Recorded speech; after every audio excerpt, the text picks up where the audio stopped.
श्री राम जय राम जय जय राम।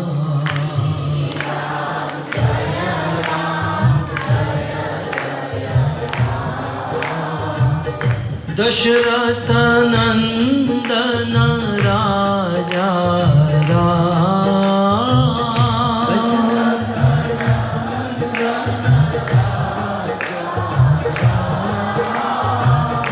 कौशल्या नंदन सीताराम।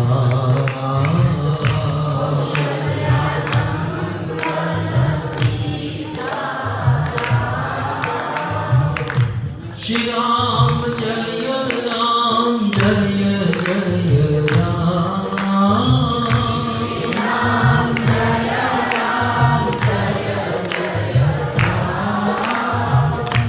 श्री राम जय राम जय जय राम। राम रघुपति राघव राजा राम। पतित पावन सीताराम। रघुपति राघव आओ से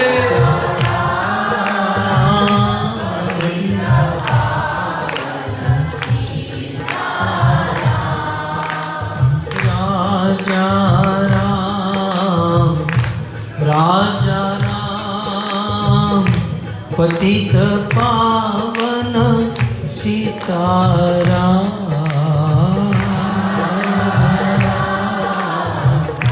राजा राम पतित पावन सीताराम। बोलो रघुपति राघव राजा राम पतित पावन सीताराम।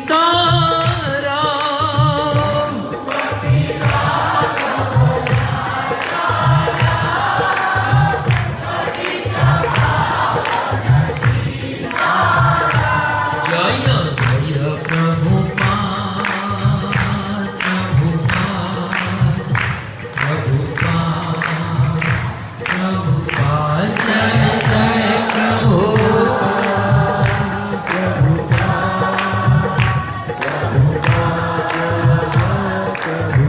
निताय गौर हरि बोल हरि बोल हरि बोल हरि बोल। निताय गौर हरि बोल हरि बोल हरि बोल। युग धर्म हरिनाम संकीर्तन की श्री अत्रि महाराज की गौर प्रेमानंद।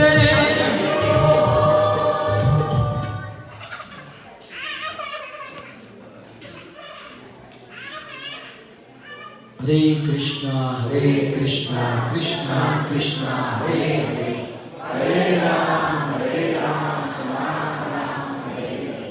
दो भक्त वहां पर खड़े रहिए, आवाज बोलिए हमारे भक्तों के द्वारा, और जो भी आते हैं उसे चुपचाप बैठने के लिए कहिए।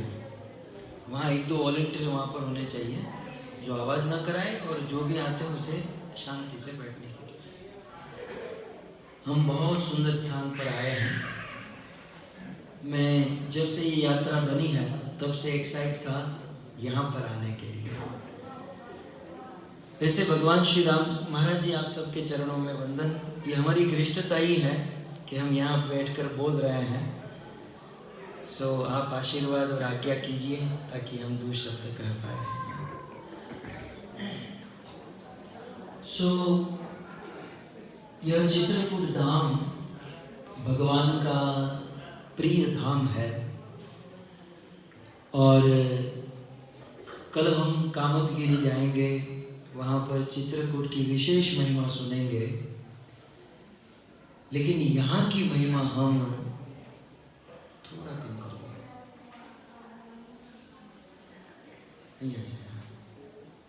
हरे कृष्ण। तो यहाँ की महिमा हम श्रवण करने का प्रयास करेंगे।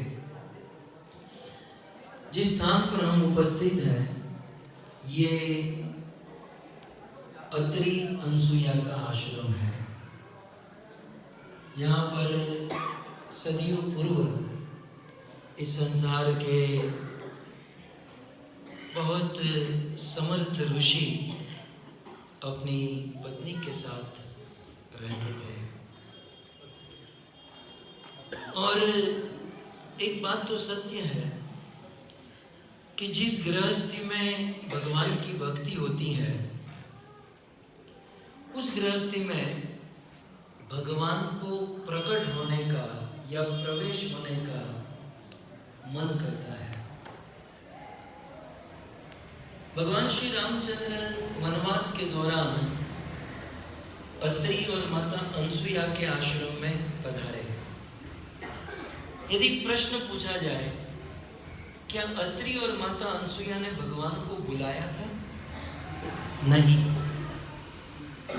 आप लोग देखो, चाहे राम अवतार हो, कृष्ण अवतार हो, ये देवी देवता भगवान को कितना बुलाते हैं, भगवान को पुकारते हैं, आप आइए, प्रकट होइए, और तब जाकर बा मुश्किल से भगवान प्रकट होते हैं। लेकिन यहाँ भगवान को बुलाया नहीं गया। राम, उनके अनुज लक्ष्मण और देवी सीता अपने से स्वतः अत्रि और अनसुईया के गृह में पधारे हैं। अत्रि ऋषि का अर्थ क्या होता है? त्रि माने 3 गुण। जिस दुनिया में हम लोग रहते हैं यह दुनिया भगवान की बहिरंगा शक्ति माया से बनी है। और भगवान की बहिरंगा शक्ति माया जिसके 3 गुण है, सत्व, रजस और तमस, और ये तीनों गुण जीव को बंधन में बांधने वाले हैं। तमोगुण तो बंधन है, रजोगुण भी बंधन है, और इवन सत्व गुण भी कुछ हद तक जीव को बांध देता है।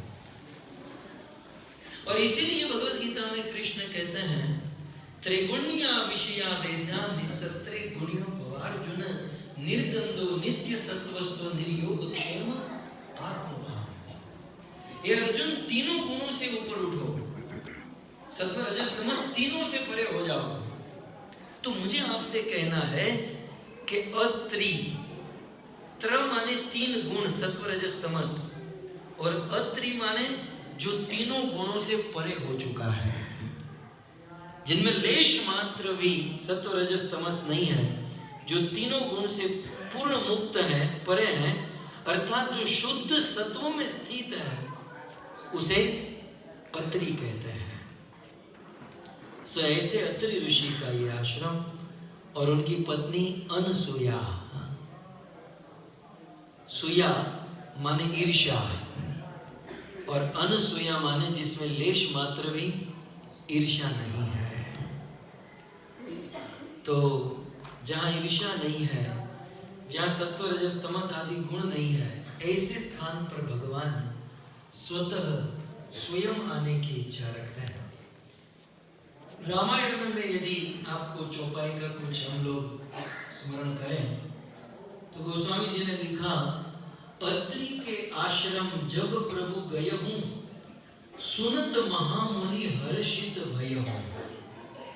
जब अत्रि ऋषि के आश्रम में भगवान राम, लक्ष्मण और सीता यहाँ पर आए इस स्थान पर, तब महामुनि अत्रि ऋषि बड़े प्रसन्न हुए, बड़े आनंदित हुए,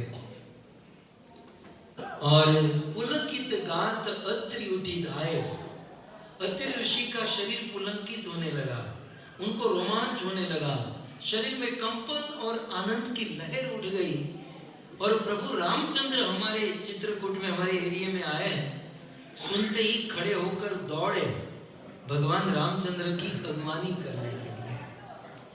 देखी राम आतुर चली आए, करत दंडवत मुनि उर लाए, प्रेम बारी दो जन अनवाए। और फिर अत्रि ऋषि ने प्रणाम किया। इवन भगवान रामचंद्र ने भी प्रणाम किया और अत्रि ऋषि और भगवान रामचंद्र का बहुत सुंदर मिलन हुआ। हमारे पास ऐसा समय नहीं है। अत्रि ऋषि ने भगवान रामचंद्र को बहुत सुंदर स्तुति की है। रामायण में अनेक लोगों ने स्तुति की है, लेकिन अत्रि ऋषि की स्तुति का एक विशेष स्थान है। नमामि भक्तवत्सलं कृपालु शीलकोमलं भजामि ते पदाम्बुजम् अकामिनां स्वदामदं निकामश्यामसुन्दरं भवाम्बुनाथमन्दरं प्रफुल्लकञ्जलोचनम्। अत्रि ऋषि ने बहुत सुंदर शब्दों से भगवान श्री रामचंद्र को बिरदाया और बहुत सुंदर भगवान श्री रामचंद्र की महिमा का वर्णन श्री अत्रि ऋषि ने किया। और अत्रि ऋषि इस प्रकार से भगवान रामचंद्र को प्रणाम कर रहे थे और फिर अत्रि ऋषि ने स्वागत किया। उस समय अनसुईया माता, ऐसे थोड़ा इमेजिन कीजिए कि अंदर के कमरे में थी, तो राम और लक्ष्मण जी अत्रि ऋषि के चरणों में बैठे। सीता जी ने देखा कि अंदर अनसुईया माता बैठी है, तो सीता जी तुरंत खड़ी होकर अनसुईया माता के पास चली गई। रामायण में लिखा है, अनसुईया के पद गई सीता। देवी सीता अनसुईया देवी के पद में चली गई। मिली पहोरी सुशील विनीता, और वे अनसुईया के साथ बड़े प्रेम से मिली।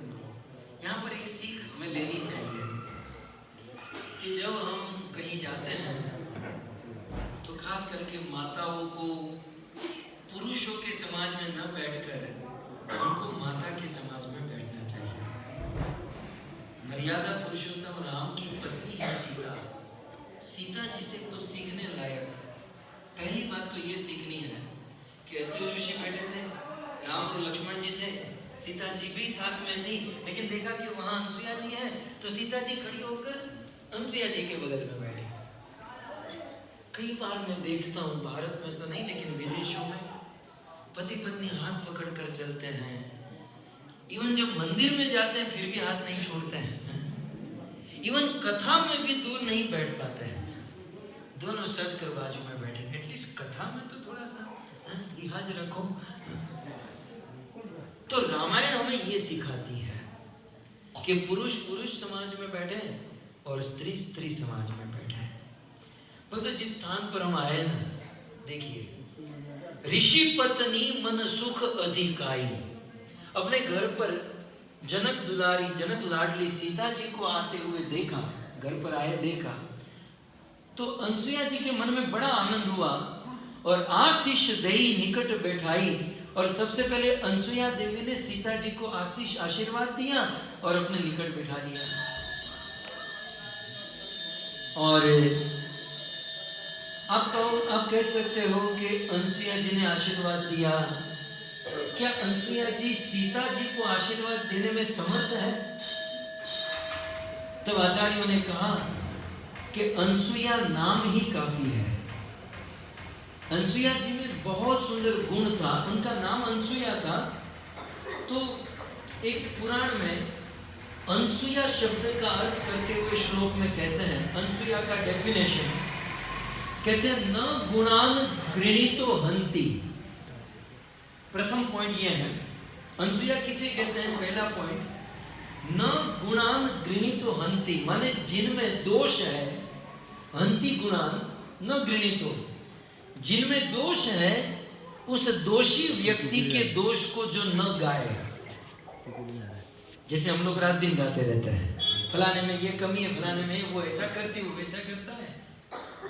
अनसुईया शब्द की डेफिनेशन, न गृणान गृणीतो हंति, जिसमें दोष है तो पराये के दोष को न बोले, एक। और दूसरा स्तोति च अन्य गुणान अपि, और दूसरा जो पराये व्यक्ति के गुणों को गाए, पराये व्यक्ति के दोष को न गाए, एक। पराये व्यक्ति के गुणों को गाए और न हंसे पर दोषांश्च, और दूसरों के दोष पर थोड़ा भी गौर न करे, उसे अनसुया कहा जाता है। सो अनसुया माता में बहुत सामर्थ्य था। विशल वागे जीव करना तो इस सामर्थ्य के चलते अनसुया देवी ने सीता को बहुत सुंदर आशीर्वाद दिया। अनसुया देवी की महिमा पुराणों में बहुत सुंदर है। वे समर्थ हैं देवी सीता को आशीर्वाद देने के लिए। मैं इस पॉइंट में कुछ आपको बता रहा हूं कि अनसुया वह स्त्री है जिन्होंने अपने पतिव्रता के बल से ब्रह्मा विष्णु महेश को एक एक दिन के बच्चे बना दिए थे, अपना पुत्र बना दिया। ये वही स्त्री है। एक बार क्या हुआ, नारद मुनि विचरण करते करते वैकुंठ में पहुंचे और लक्ष्मी जी भगवान विष्णु के चरण दबा रही थी। नारद जी ने कहा, क्या रात दिन चरणों में पड़ी रहती हो? सेवा, अपने पति की सेवा करना सीखना चाहती हो तो धरती पर जाओ। बोले कहाँ? बोले चित्रकूट में, अनसुया जी के आश्रम में, और सीखो अनसुया देवी से पति की सेवा कैसे की जाती है। अनसुया देवी का नाम तीनों लोक में विख्यात हो रहा है, जानती भी हो, बस केवल चरणों में पड़ी रहती हो। और लक्ष्मी जी के मन में हुआ, यार हमारे जीते हुए कोई आगे बढ़ जाए। लक्ष्मी जी ने तुरंत पार्वती को फोन किया और पार्वती ने ब्रह्मा की पत्नी को कॉन्फ्रेंस में लिया। ये सिस्टम उस टाइम से चली आ रही है। तो लक्ष्मी जी, पार्वती और ब्रह्माणी तीनों कॉन्फ्रेंस में, और लक्ष्मी जी ने कहा कि ये नारद आया है और कह रहा है कि अनसुया देवी का पतिव्रता का जो पति की सेवा है, जो पतिव्रता धर्म है, बहुत विख्यात फेमस हो रहा है। तो सखियों, हमारे रहते हुए हमसे कोई आगे बढ़ जाए, ये हम कैसे सहन कर सकती है? और यदि ऐसा है तो उनकी परीक्षा होनी चाहिए। तो तीनों ने डिस्कशन किया, बोले क्या परीक्षा करें? लक्ष्मी जी ने कहा, मेरा वाला तो सोते ही रहता है।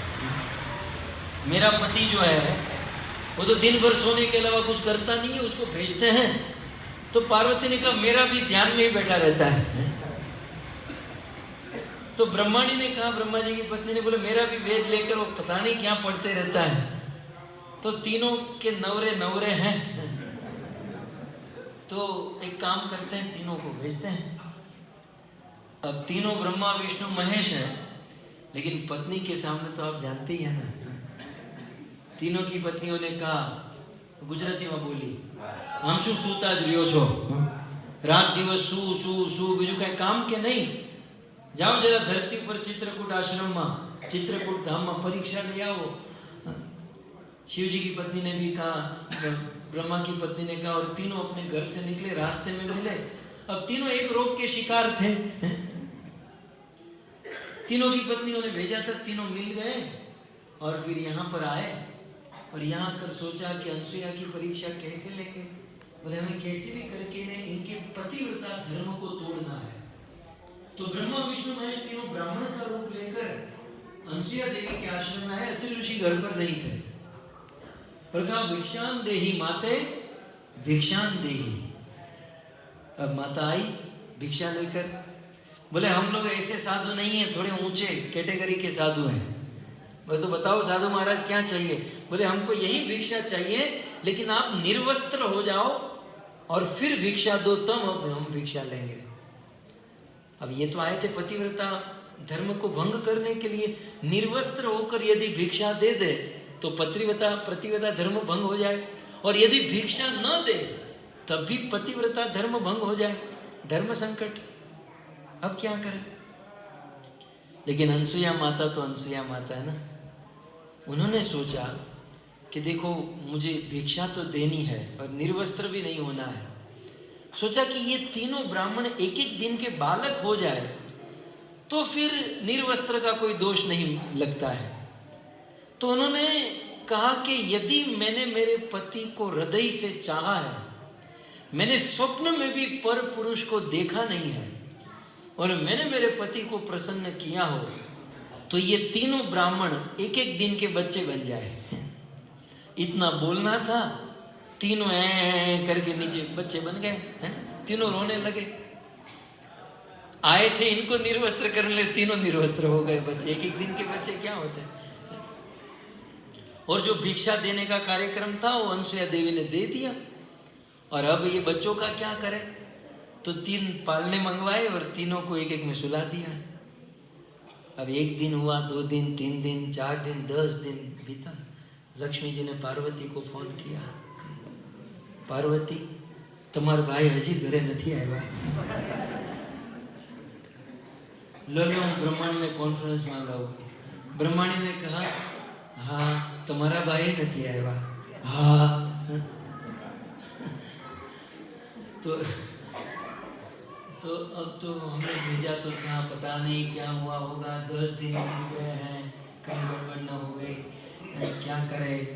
बोले चलो हम खोजने चलती हैं।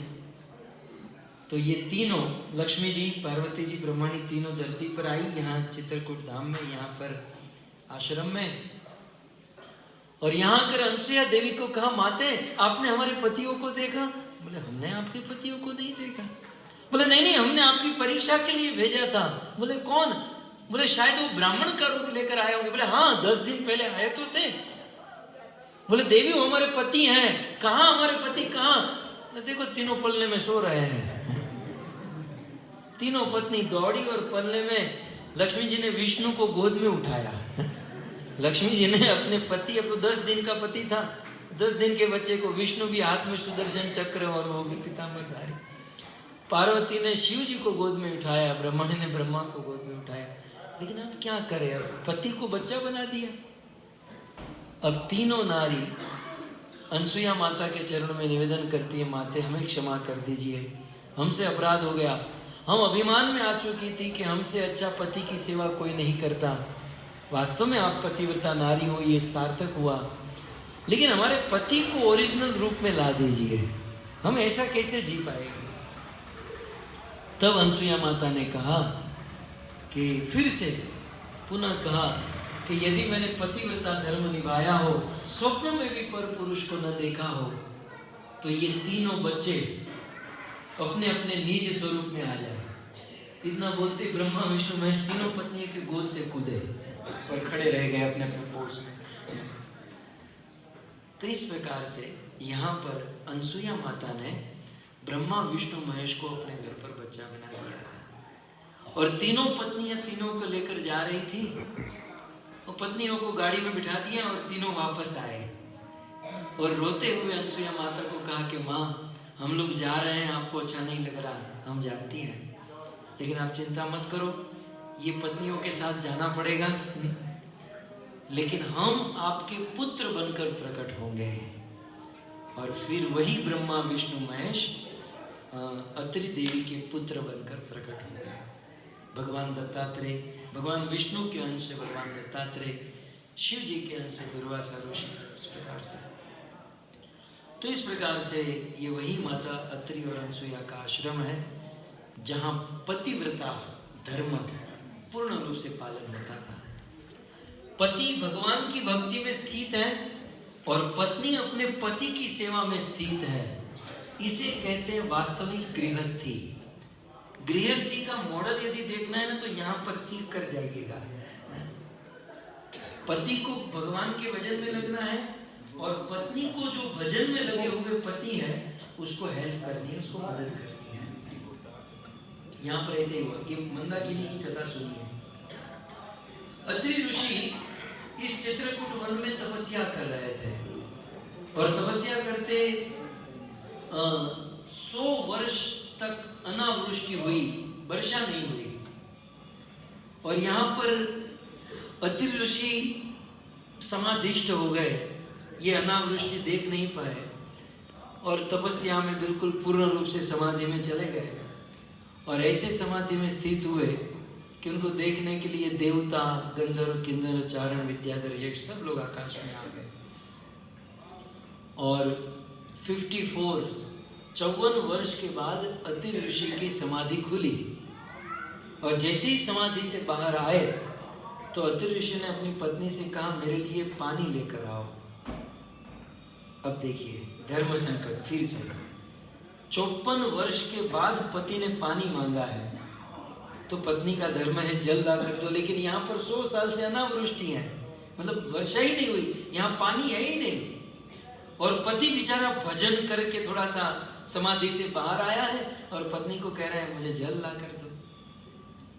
तो पतिव्रता नारी थी, अब कैसे पति को जल ना दे।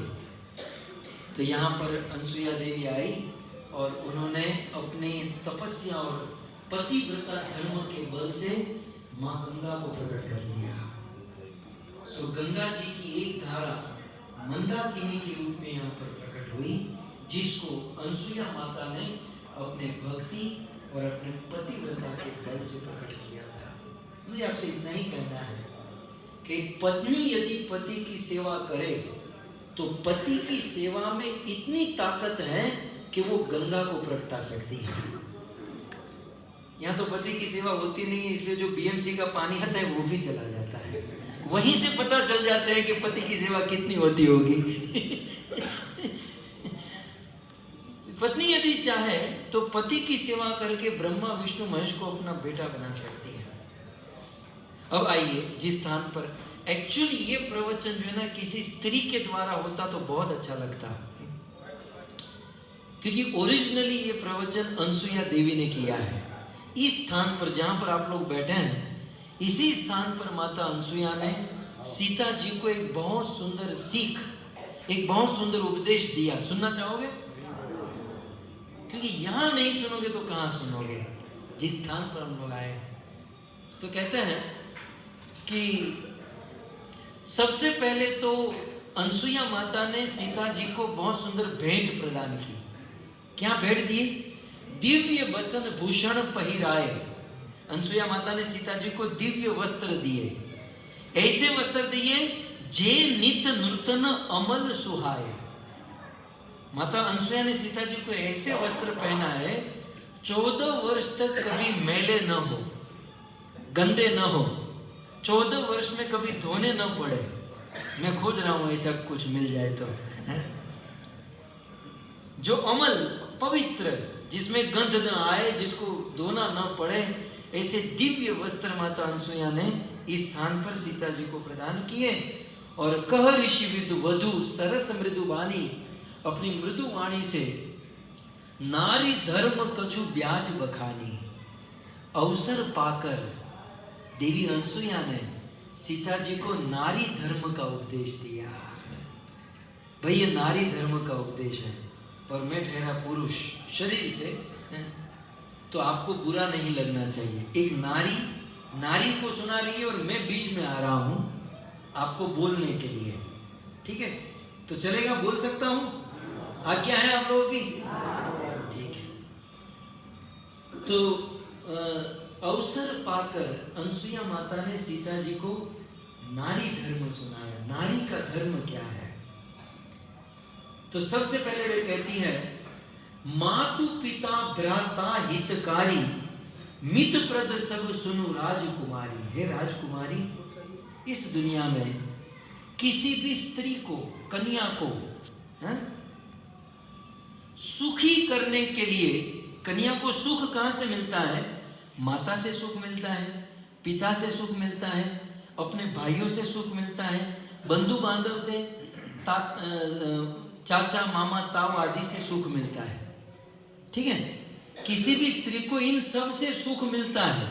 लेकिन अमित दानी भरता वैदेही, लेकिन हे वैदेही, माता पिता बंधु बांधव भाई आदि सुख देते हैं, लेकिन एक पति किसी स्त्री को जितना सुख दे सकता है उतना कोई सुख नहीं दे सकता।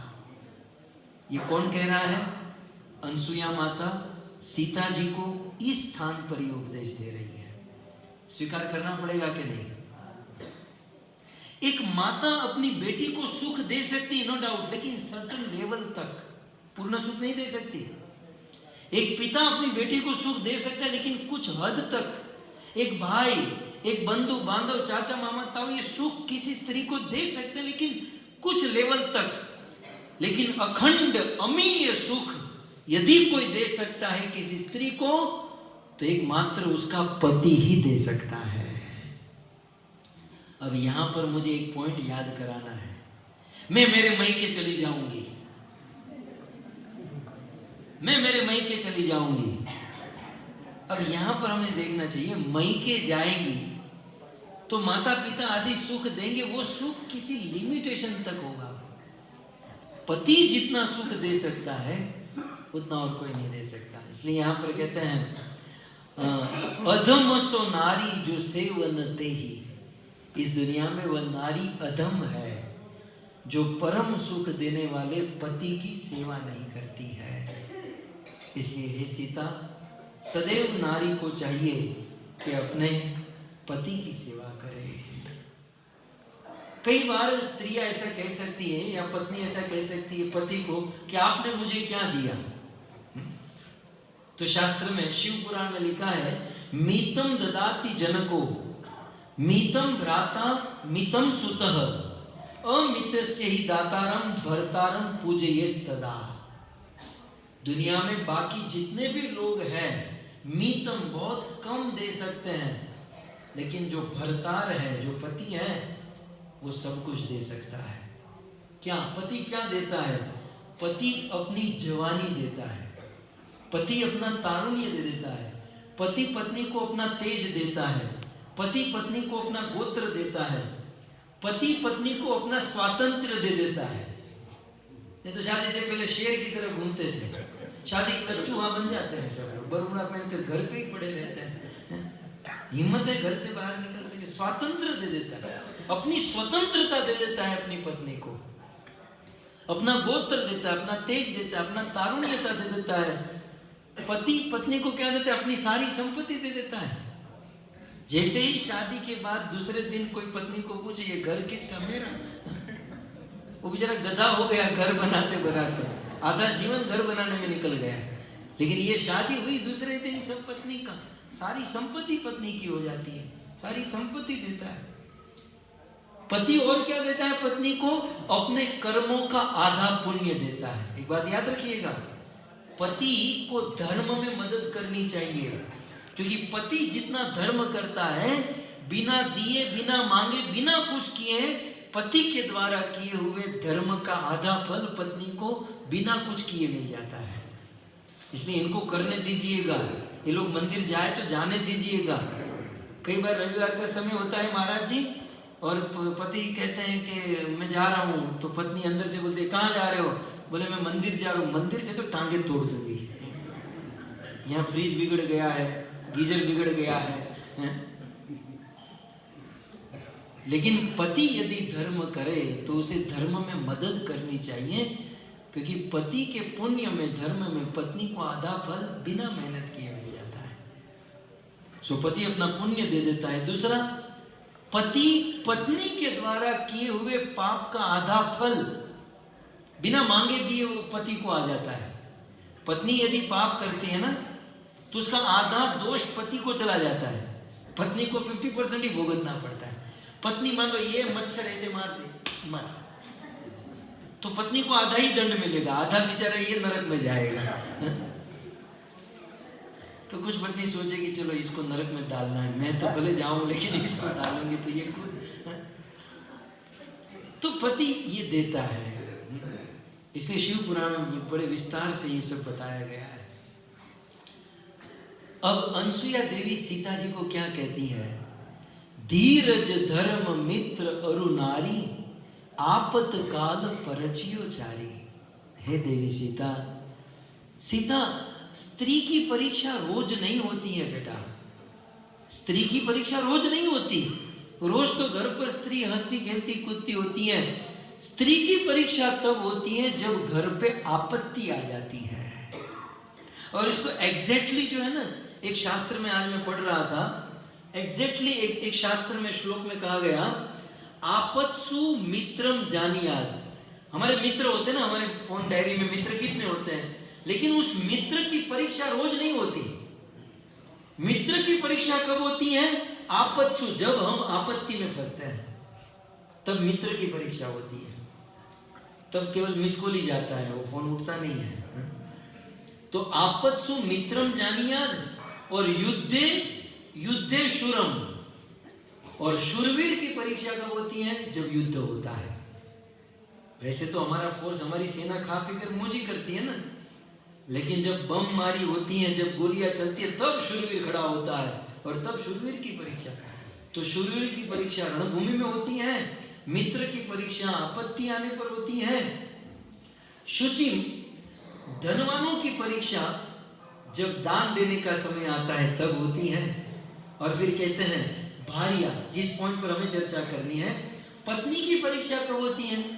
अब अनसुया देवी ने क्या कहा? आपत्तकाल, जब आपत्ति का समय आए तब पत्नी की परीक्षा होती है। लेकिन उसको डिफाइन किया आचार्यों ने अपनी टीका में, वो आपत्ति काल किसे कहते हैं?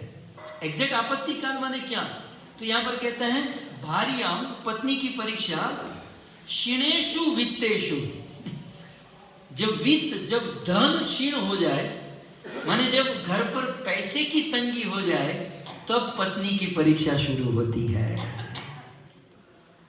वास्तविक पत्नी की परीक्षा, घर पर 20-25 मेहमान अतिथि आए हैं और पैसों की कमी है, और जैसे तैसे अरेंज करके उन अतिथियों की सेवा करना, ये पत्नी की परीक्षा है।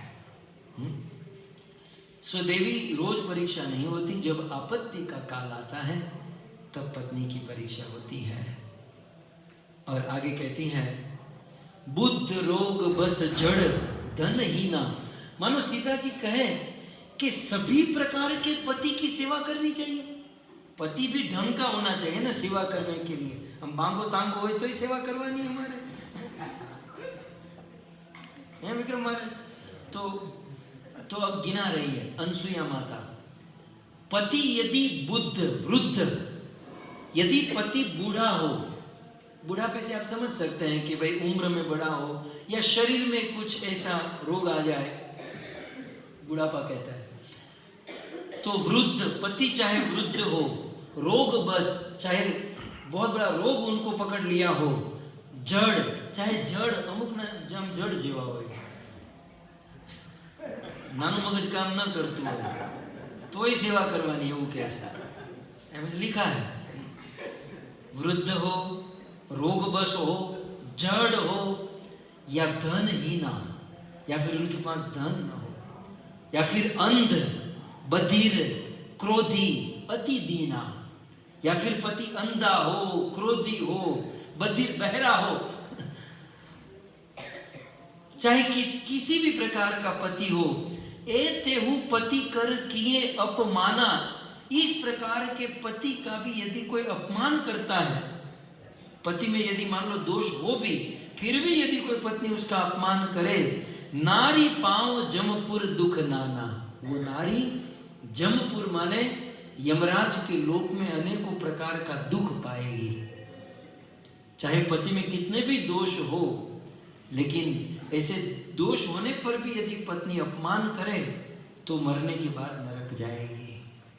और फिर सिद्धांत बताती है एक ही धर्म। कई बार माताएं मुझे पूछती हैं घुमा फिरा कर, हमें क्या करना चाहिए? हम कहते हैं पति की सेवा नहीं, हमें क्या करना चाहिए? मतलब वो चाहती कि मैं कुछ और बोलूं। तो रामायण में लिखा, अनसुया माता ने कहा एक ही धर्म स्त्रियों के लिए, हे सीते एक ही धर्म, एक व्रत, एक नेमा। किसी पत्नी के लिए एक ही धर्म है, एक ही व्रत है और एक ही नियम है। कितना अच्छा है। पतियों के लिए 4 रेगुलेटरी प्रिंसिपल, पत्नी के लिए केवल एक व्रत, एक ही धर्म और एक ही नियम। और वो क्या है? कार्य वचन मन पति पद प्रेमा। मन वचन और काया से पति के चरणों में प्रेम करना, पति से प्रेम करना, पति से प्रेम करना, दैट्स ऑल। तो इस प्रकार से माता अनसुया देवी सीता को ये कह रही है। यही बात योग योगेश्वर भगवान कृष्ण ने गोपियों को भी कहा। रास लीला के प्रसंग में जब गोपियां भगवान श्री कृष्ण के पास आई, कृष्ण का दर्शन किया और कृष्ण ने कहा कि अब आप सब वापस लौट जाओ, गोपियों ने कहा हम कैसे वापस जाए? तब कृष्ण ने क्या कहा? भर्तुर शुश्रूषणम स्त्रीणाम परो धर्मो ही मायया। स्त्रियों के लिए परो धर्म क्या है? अमायया, बिना मोहित हुए अपने पति की सेवा करना। गोपियों, तुम्हारे पति तुम्हारी राह देख रहे हैं, तुम अपने घर पर जाओ और अपने पति के आश्रय में रहो। खैर गोपियों ने तो कृष्ण को अपना पति माना था, तो जो कृष्ण को पति मानती है तो वो ये धर्म वहां लगा सकती है। लेकिन कहीं ऐसा ना हो, न तो कृष्ण को भी पति माने, न घर वाले को भी पति माने, कहीं की न रहे। गोपियों तो प्राण से माना था, लेकिन यहाँ पर कृष्ण ने भी कहा कि जाओ और अपने पति की सेवा करो। अब देखिए, अनसुया देवी कहती हैं कि इस दुनिया में वेदों ने और संतों ने 4 प्रकार की पतिव्रता नारी का वर्णन किया है। कहते हैं जग पतिव्रता 4 विधि हई, वेद पुराण संत सब कही, उत्तम के अस बस मन माही। अब देखिए 4 प्रकार की पतिव्रता नारी है। अब हमें यह देखना है कि हम किस कैटेगरी में हैं। नंबर 1, फर्स्ट क्लास की पतिव्रता नारी कौन है? उत्तम कौन है? उत्तम माने कि फर्स्ट क्लास की पतिव्रता नारी कौन है? उत्तम के अस बस मन माही, उस पत्नी के मन में सपने हूं आन पुरुष जग नाही। मतलब वो पत्नी जिसके मन में अपने पति के अलावा और कोई पुरुष दिखता ही नहीं है, और किसी को पुरुष मानती ही नहीं है। उसके लिए केवल एक ही पुरुष है और वो है अपना पति। तो स्वप्न में भी किसी को पुरुष तक न समझे, केवल अपने पति को ही पुरुष समझे, वो उत्तम क्लास माने फर्स्ट क्लास की पतिव्रता नारी है। आइए, ये तो हो गया फर्स्ट क्लास। सेकंड क्लास तो कहते हैं मध्यम पर पति देख ही कैसे, भ्रात पिता पुत्र निज जैसे। सेकंड क्लास में क्या है? सेकंड क्लास की स्त्री पतिव्रता नारी पत्नी कि बोले किसी पुरुष को पुरुष तो मानती है कि भाई बहुत सारे पुरुष हैं। फर्स्ट क्लास की तो केवल अपने पति को ही पुरुष मानती, बाकी किसी को पुरुष नहीं समझती। लेकिन सेकंड क्लास की जो है वो जो जितने पुरुष हैं सबको पुरुष रूप में देखती हैं, लेकिन जो अपने से बड़े हैं उनको पिता के रूप में देखती हैं, अपने से जो समान है उसको भाई के रूप में देखती हैं, और अपने से जो छोटे हैं उनको अपने पुत्र के रूप में देखती हैं। लेकिन फिर भी ये सेकंड क्लास में आ जाएगी कि ये सेकंड क्लास है। ओके, थर्ड क्लास की पतिव्रता नारी धर्म विचारी समुझी कुल रही, सो निष्कट त्रिय श्रुति अस कही। थर्ड क्लास की पतिव्रता नारी कौन है? थर्ड क्लास भी अच्छा है, बोलने में थोड़ा ये लगता है थर्ड क्लास की कौन है कि बोले वेदों की मर्यादा को समझकर, अपने घर परिवार की मर्यादा को समझकर जानकर, जो किसी पर पुरुष के साथ संबंध न रखे कि भाई शास्त्र में मना किया है, वेदों ने मना किया है, हमारे परिवार को ये अच्छा नहीं लगता, तो वेद शास्त्र की मर्यादा के चलते जो किसी पर पुरुष के साथ संबंध न रखे, वो थर्ड क्लास की पतिव्रता नारी है।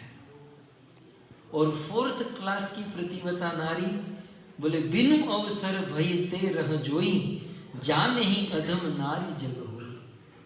चौथे क्लास की पतिव्रता नारी यह है कि जिसके मन में किसी पर पुरुष के साथ संबंध रखने की इच्छा तो है, लेकिन डर के कारण, समाज और घर और पति आदि के डर के कारण किसी से संबंध नहीं रख पाती। ये फोर्थ क्लास की पतिव्रता नारी। और इसके बाद जो आता है कि भाई पति होते हुए भी किसी अन्य से संबंध रखना, किसी अन्य से बातें करना, किसी अन्य से चर्चा करना, बिना पति के जानकारी किसी अन्य से किसी भी प्रकार का संबंध रखना, ये पत्नी में इसका स्थान आता ही नहीं है।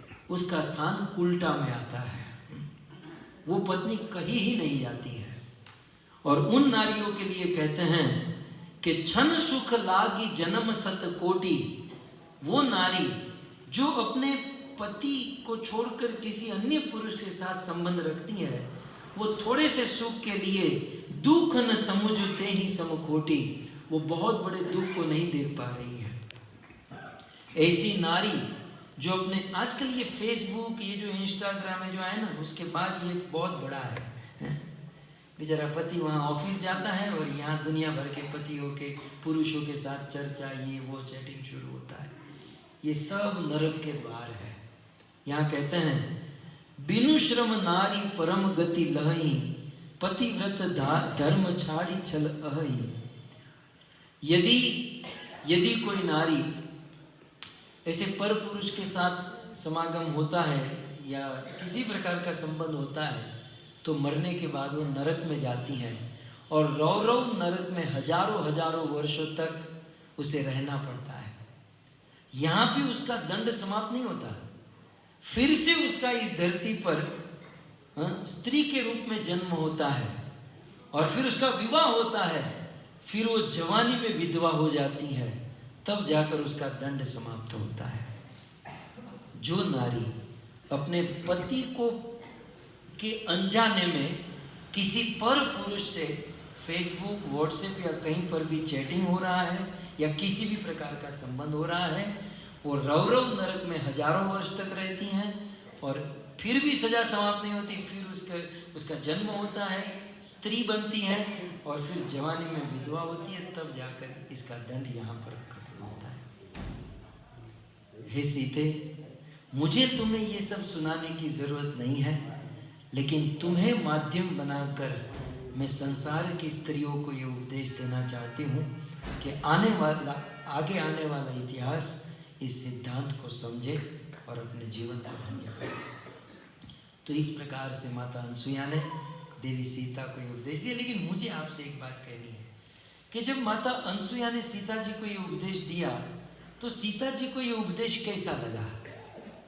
शुरू में जब मैं नया प्रवक्ता बना था ना, तो ये बहुत सुनाता था, लेकिन मैं देखता था कि ये प्रवचन करने के बाद माताओं के मूड बिगड़ रहे हैं। कथाओं में से माताओं की संख्या कम हो रही है, क्योंकि कोई सत्य सुनना नहीं चाहता। जहाँ मस्का पॉलिश होता है, जहाँ प्रशंसा होती है, वही सुनना चाहते हैं, सत्य से कोई परिचित नहीं होना चाहता। लेकिन मुझे आपसे ये कहना है कि गोस्वामी जी को पूछा गया कि अनसुईया देवी ने जब इस प्रकार का उपदेश दिया तो सीता जी को कैसा लगा? तब कहते हैं सुनी जानकी जी ने ये सुना, सुनी जानकी परम सुख पावा। जानकी जी ने ये सुनकर उनको बड़ा सुख मिला और सादर तात चरण शीस नावा, और आदर के साथ अनसुईया देवी को प्रणाम किया कि आपने आज मुझे कृतार्थ किया इतना सुंदर उपदेश देकर। सो इस प्रकार से स्त्रियों के लिए बहुत सुंदर कि अब केवल स्त्रियों के लिए ही नहीं है, स्त्री तो अपने धर्म में रहेगी, पुरुषों को अत्रि ऋषि की तरह बनना चाहिए। अत्रि जो तीनों गुणों से परे, जहाँ काम नहीं है, जहाँ क्रोध नहीं है, जहाँ लोभ नहीं है, और जो भजन करते हैं। तो गृहस्थ जीवन का मॉडल कुछ ऐसा है कि पति पूर्ण रूप से धर्म में लगे और पत्नी उन्हें मदद करे। पति धर्म में लगा है, साधु संतों की सेवा, साधु संतों को घर पर बुलाए तो पत्नी उनको मदद करे, घर पर सुंदर भोजन बनाए, प्रसाद बनाए, साधु संतों को खिलाए। राम जी की कथा जानते हैं ना, राम जी जब केवट को उत्तराई देना चाहते थे तो उनके पास कुछ नहीं था, तो सीता जी ने उस दान धर्म में सोने की अंगूठी राम जी को दी और मदद किया। सो पत्नी का सदैव धर्म बनता है कि धर्म में लगे हुए पति को मदद करना, और पति का लगता है कि डबल धर्म करे, अपने लिए तो धर्म करे, अपनी पत्नी के लिए भी धर्म करे, और फिर बच्चे पैदा करना हो तो बच्चों के लिए भी धर्म करे। पति के लिए धर्म बढ़ते जाता है, उनके लिए साधना, तपस्या, भक्ति और बढ़ानी चाहिए, क्योंकि आधा तो ये लेकर चली जाएगी। अब 16 वाला करेंगे, 8 तो यहाँ ऐसे ही चला जाएगा, हमारा तो 8 ही बचेगा। हाँ? तो पति को चाहिए कि ज़्यादा से ज़्यादा भजन में ध्यान दे, और पत्नी को चाहिए कि ज़्यादा से ज़्यादा पति की सेवा करे। तो उस स्थान पर हम आए हैं जहाँ पर अनसुईया देवी ने सीता जी को ये उपदेश दिया था। इस स्थान पर भगवान का भजन करने वाला एक सुंदर परिवार रहता था, पतिव्रता नारी अनसुईया देवी और अत्रि ऋषि भगवान को बुलाया नहीं गया, भगवान स्वयं से चलकर आए थे। तो हम अत्रि और अनसुईया देवी के चरणों में प्रार्थना करें कि हम भी आपसे ये सीख लें, जितने भी पुरुष हैं अत्रि ऋषि की तरह भजन करें, और जितनी स्त्रियां हैं वो अनसुईया देवी की तरह पतिव्रता धर्म का पालन करें। और नया साल शुरू हो चुका है तो हम ऐसी गृहस्थी जिए, ऐसा जीवन जिए कि भगवान को भी लोभ हो जाए कि हम इनके घर पर जाएं, इनके घर पर हम प्रवेश करें। ठीक है, तो आप सभी भक्तों का धन्यवाद, आप सब भक्त यहाँ पर आए। यदि हमारे यद्यपि शेड्यूल में था कि हम स्फटिक शिला जाए, और हम जा भी सकते हैं, लेकिन मैंने कहा कि सुबह यदि उनका दर्शन करेंगे ना रोशनी में तो आनंद आएगा, क्योंकि रमणीय स्थान है। तो कल सुबह हम उस स्थान पर जाएंगे। तो आज के लिए इतना, एक छोटी सी सूचना सुनेंगे और फिर हम आगे बढ़ेंगे। हरे कृष्णा।